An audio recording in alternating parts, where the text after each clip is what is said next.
என் அன்பு மக்கள் அனைவருக்கும் இன்றைக்கி காலை வணக்கம்.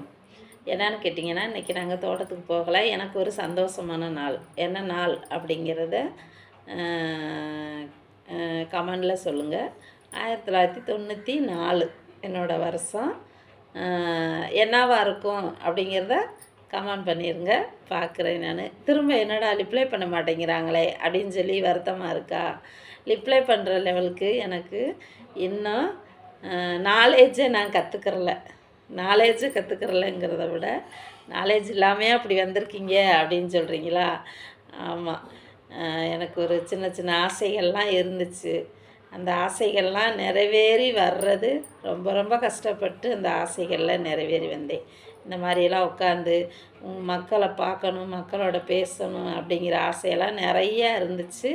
ஆனால் அந்த ஆசையெல்லாம் நம்மளுக்கு நிறைவேறுமா அப்படிங்கிற ஒரு கனவுலையே வாழ்ந்துட்டேன் இவ்வளோ நாளாக. இப்போ எனக்கு அந்த ஆசைகள்லாம் நிறைவேறியிருக்கு. அப்படிங்கிறதுனால ஒரு செல்லு அப்படிங்கிறதெல்லாம் எனக்கு அவ்வளோவா யூஸ் பண்ண தெரியாது.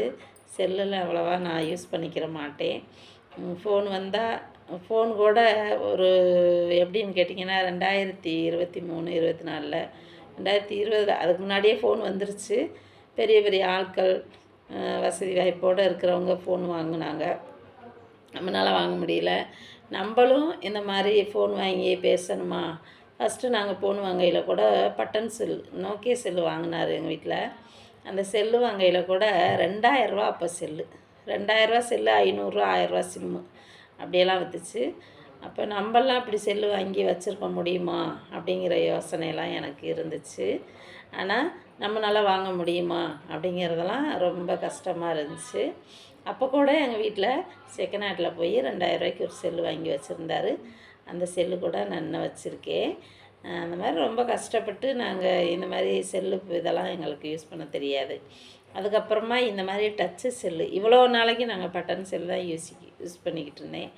ஆனால் டச்சு செல்லு நம்மளுக்கு வாங்கினா யூஸ் பண்ண முடியாது, யூஸ் பண்ண தெரியாது அப்படிங்கிற பயம் எனக்கு. அந்த மாதிரி செல்லெல்லாம் நான் யூஸ் பண்ணது கிடையாது.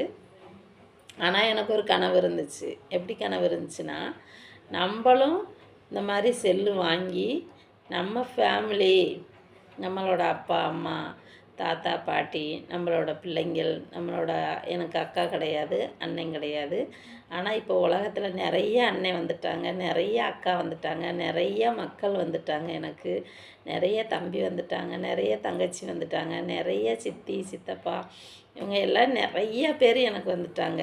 அப்படி இருக்கிறனால இந்த சந்தோஷம், இந்த சொந்தங்கள்லாம் உருவானதுக்கு காரணம் அந்த டச் செல். அப்போ எனக்கு இந்த சந்தோஷம் பெரிய சந்தோஷமாக இருக்குது. என்னன்னு அப்போ அந்த செல்லு வாங்கி என்னால் யூஸ் பண்ண முடியுமா அப்படிங்கிறது எனக்கு தெரியலை. ஆனால் இப்போ இந்த ஒரு 3 வருஷம்தான் ஆகுது நான் செல்லு வாங்கி. எங்கள் வீட்டில் வாங்கி கொடுத்தாரு எனக்கு. வீட்டில் செல்லு 16,000 ரூபாய்க்கு எனக்கு ஃபஸ்ட்டு செல்லு வாங்கி கொடுத்தாங்க. என் பொண்ணோட எனக்கு மருமகனும் என் வீட்லேயும் போய் இந்த செல்லு எனக்கு வாங்கிட்டு வந்து கொடுத்தாங்க. 16,000 ரூபா இந்த செல்லு. அப்போ அதை நம்ம எப்படி யூஸ் பண்ணுறதுன்றது எனக்கு தெரியாது. என் பொண்ணு ஒன்றா சொல்லி கொடுத்தாங்க. நல்ல விஷயத்தை எடுத்துக்கணும், கெட்ட விஷயத்தை எடுத்துக்கிறக்கூடாது, இதுக்குள்ளே போகணும், இதுக்குள்ளே போகக்கூடாது அப்படிங்கிறதெல்லாம் என் பொண்ணு எனக்கு சொல்லி கொடுத்தாங்க. அதன்படியே நான் இப்போ பயன்படுத்திக்கிட்டேன்.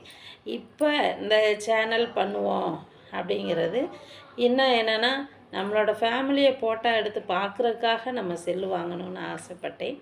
இப்போ நான் நிறைய ஃபோட்டோஸ் எடுக்கிறேன். நானே நிறைய ஃபோட்டோஸ் எடுக்கிறேன். என் பிள்ளைங்களும் நிறைய ஃபோட்டோ எடுத்து அதில் வச்சு பார்க்குறேன், அழகு பார்க்குறேன், அப்பாவை பார்க்குறேன், அம்மாவை பார்க்குறேன். எனக்கு எங்கள் அம்மாவோட அம்மா இருக்காங்க, அம்மாச்சியை பார்க்குறேன். அந்த சந்தோஷம்லாம் எனக்கு ரொம்ப சந்தோஷமாக இருக்குது. அந்த மாதிரி இருக்கனால மக்கள் எனக்கு இவ்வளோ தொலைக்கு சப்போர்ட்டிங்காக இருக்கீங்க. அந்த சப்போர்ட்டை நான் என்றைக்கும் மறக்க மாட்டேன். நம்ம ஏன் ரிப்ளை பண்ண முடியல அப்படிங்கிறது எனக்கு டைம் பத்தலை. ஏன்னா நான் ஒர்க்காக இருக்கேன், விவசாயி.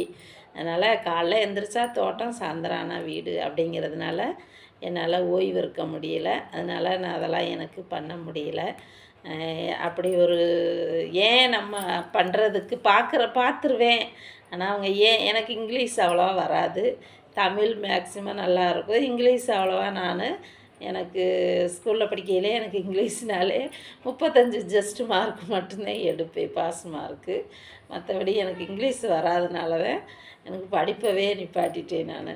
அப்படிங்கிறனால அந்த மாதிரி இதெல்லாம் எனக்கு பண்ணுறீங்க, அந்த மாதிரி ரொம்ப சந்தோஷம். நான் உங்களை கையெடுத்து கும்பிட்டுக்கிறேன். என்னை எந்த லெவலுக்கு விவசாயி அப்படிங்கிறத நீங்கள் மேலே ஏற்றி விடுங்களா, அந்த லெவலுக்கு உங்களுக்கு நான் கடமைப்பட்டிருக்கேன். அதனால் அதுக்கு எனக்கு கோடான கொடி மக்களுடைய சப்போர்ட்டில் கோடான கொடி நன்றியை தெரிவித்துக்கொள்கிறேன் நான். இன்னும் என்னான்னு கேட்டிங்கன்னா, ஒரு சின்ன கவிதை இன்றைக்கி சொல்லலான்னு நினச்சிக்கிட்டு இருக்கேன். அந்த சின்ன கவிதையை சொல்கிறேன், போகலாமா? ஓய்வதில்லை அப்படிங்கிறது, என்றும் ஓய்வதில்லை, அலைகளும் ஓய்வதில்லை, நீங்களும் வருவதில்லை, அலைபாயும் நெஞ்சுக்குள், அலைபாயும் நெஞ்சுக்குள் அமைதியும் கிடைப்பதில்லை.